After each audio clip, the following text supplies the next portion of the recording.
இயேசு கிறிஸ்துவின் நாமத்தில் வாழ்த்துக்கள். இன்றைய ஆவிக்குரிய வார்த்தை சங்கீதம் 117 1-2. ஜாதிகளே எல்லாரும் கர்த்தரை துதியுங்கள், ஜனங்களே எல்லாரும் அவரை போற்றுங்கள். அவர் நம்மேல் வைத்த கிருபை பெரியது, கர்த்தரின் உண்மை என்றென்றைக்கும் உள்ளது. அல்லேலூயா. இந்த அதிகாரமானது வேதாகமத்திலே மிகுந்த சிறிய ஒரு அதிகாரமாக கருதப்படுகிறது. ஆனாலும் கூட இதில் சொல்லப்படுகிற செய்தி மிகவும் பெரிய ஒரு அழைப்பாக இருக்கிறது. என்னவென்றால் தமிழிலே ஜாதிகள் என்று சொல்லப்பட்டது, ஆனால் ஆங்கிலத்திலே நேசன், அதாவது நாடுகள். சகல நாடுகளில் இருக்கிற மக்களுக்கும் இந்த வார்த்தையானது ஒரு அறைக்குள்ளே விடுகிறது. என்ன அறைக்குள்ள? நீங்கள் எல்லாரும் கர்த்தரை துதிக்க வேண்டும், எல்லாரும் அவரை போற்ற வேண்டும். காரணம் என்னவென்றால் தேவன் உங்கள் மேல் வைத்த கிருபை பெரியதாக இருக்கிறது, அவருடைய உண்மை என்றென்றைக்கும் உள்ளது. கிருபை என்பது இயேசு கிறிஸ்து வசனம் சொல்கிறது. அந்த வார்த்தையானது கிருபையினாலும் சத்தியத்தினாலும் நிறைந்தவராய் நமக்குள்ளே வாசம் பண்ணினார் என்று இயேசுவை குறித்து சொல்லப்பட்டது. அப்படி என்றால் அந்த கிருபையாகிய அந்த இயேசுவானவர் நமக்கு வெளிப்பட்டப்பட்டிருக்கிறது நாம் மிகுந்த பாக்கியமாக கருத வேண்டும். அதை நினைத்து நாம் அவரை துதிக்க வேண்டும்.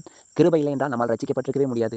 கிருபை இல்லை என்றால் நாம் பரலோகத்துக்கு சென்றிருக்கவே முடியாது. காரணம், எல்லாரும் பாவிகளாக்கப்பட்டோம். அந்த கிருபை மாத்திரம் நம்மை ரட்சிக்கவில்லை என்றால் நாம் எல்லாரும் நரகத்துக்கு சென்றிருப்போம். அது மாத்திரமல்ல, கர்த்தருடைய உண்மை என்றென்றைக்கும் உள்ளது. அவர் நமக்கு என்னென்ன வாக்குத்தத்தம் செய்திருக்காரோ அதை நிறைவேற்ற அவர் உண்மையுள்ளவர் மாத்திரமல்ல, நாம் அநேக நேரத்திலே பொய்யாக வாழ்க்கை வாழ்கிறோம், பொய்யாக இருந்து விடுகிறோம். ஆனாலும் கூட மனிதனுடைய உண்மையை பற்றி இந்த வசனத்திலே சொல்லப்படவில்லை.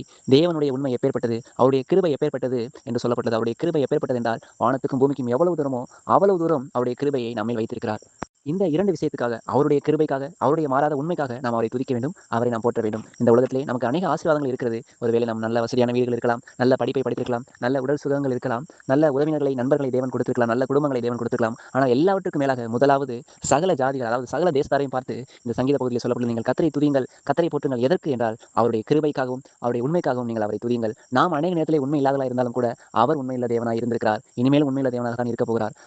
நாம் அநேக முறை தவறு செய்யும் பொழுது கூட அவர் தம்முடைய உண்மையை மாற்றவே கிடையாது. நாம் தவறு செய்ததன் மூலமாக நாம் தண்டிக்கப்பட வேண்டியவர்கள். ஆனால் அனைத்து தவறுகளுக்காகவும் இயேசு கிறிஸ்து தண்டிக்கப்பட்டு அவருடைய தம்முடைய கிருபையை வெளிப்படுத்தினார். எதற்கென்றால் நாம் அவருடைய அன்பை புரிந்து கொள்ள வேண்டும் என்பதற்காக. ஆகவே அவருடைய அன்பை நினைத்து நாம் துதிப்போம், அவருடைய அன்பை நினைத்து நாம் போற்றுவோம். தேவனுடைய கிருபையும் தேவனுடைய உண்மையும் ஒருபோதும் சந்தேகப்பட வேண்டிய அவசியமில்லை. அது சந்தேகத்துக்குரியதல்ல. அதை 100% முழு நிச்சயமாக நம்பத்தக்கவராக அது இருக்கிறார்.